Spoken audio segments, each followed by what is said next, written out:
know that there are people in our society who are more vulnerable than others. These people tend to have more than one condition and tend to be vulnerable from all kinds of different perspectives. We wanted to actually look at those people and think about how we change their care so that the care is much more personalised or individualised, but make sure that the services wrap around that person in a joined up way. The new vision of care gives us a really good opportunity to work better together to serve the patients and the residents and the service users of the local area. New vision of care is about focusing around the patient, about initially it was looking at sort of older citizens, but actually it's expanded from that now, and it's looking at people with complex conditions. And people with complex conditions cross from health to social care often and easily. What happens now is that people get lost within the system. So just say, for example, you go to your GP, you present with a problem, the GP may diagnose somewhere, but they don't always know where to refer you on to. What happens about your health and your well-being isn't shared, isn't seen as you as a person. What this programme of work does is it works together with all our partners to make sure that frail patients stay at home for as long as possible, managed in a scheduled way by all of us working together. So welcome, my name's Adrian Hayter, GP in Old Windsor.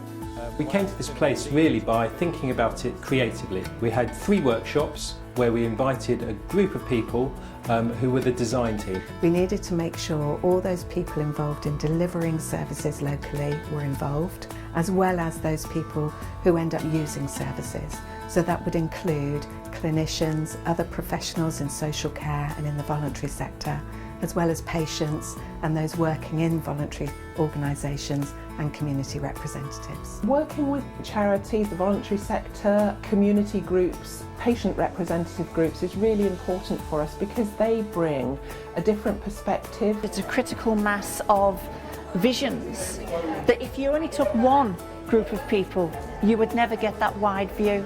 This process of collaboration I feel has been great, and it's been really beneficial, not only for me but also for, I feel, the others that are in the other services. Realising how much we all want the same things from what we provide during the day, and finding a way of getting those people together to talk and to develop a system that will provide for the needs of our patients. We wouldn't be where we are today without having done the engagement in the way that we did it and by listening to the public. We had a survey running on our website, we had open workshops that people could just pitch up and come along and talk to us at, and we went out to places where people are already meeting, like the Older People's Forum and patient group meetings. And this journey started at the beginning of the year and we're coming to the end of the year now. This is a really important point in the programme to be able to work with you, the Model of Care design team, to bring our steering group together and then to be able to do some real work to think about how this is going to go forward in the future. The steering group is made up of representatives of all the different organisations that are trying to work together, or at least all the different sectors. The importance of the review is to try and make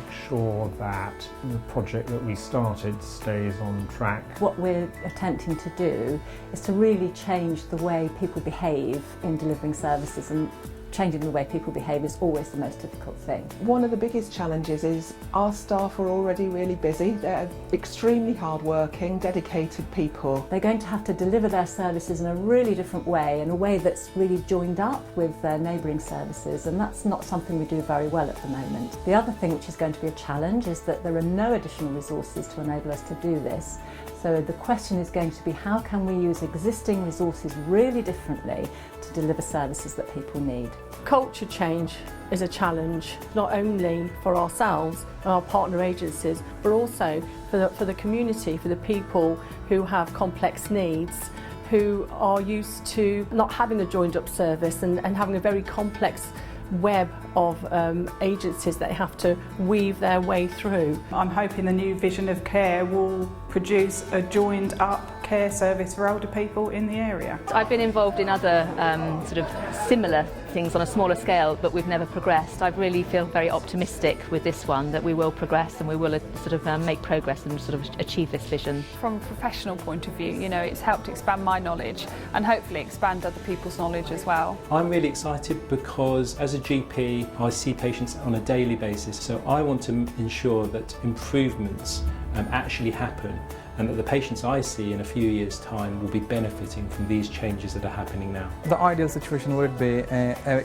future model where it's the right place, right time, right care, wherever the patient is in the system, whether it's acute, whether it's community, whether it's social care, so everybody receives the right care. It's an exciting project. It's something that I'm really committed to as an individual and also my organisation is. It's been really exciting to be involved in this project. It's great to get the engagement right. It's a journey that we all agree with. It's a journey and a pathway that's going to improve the well-being of our community.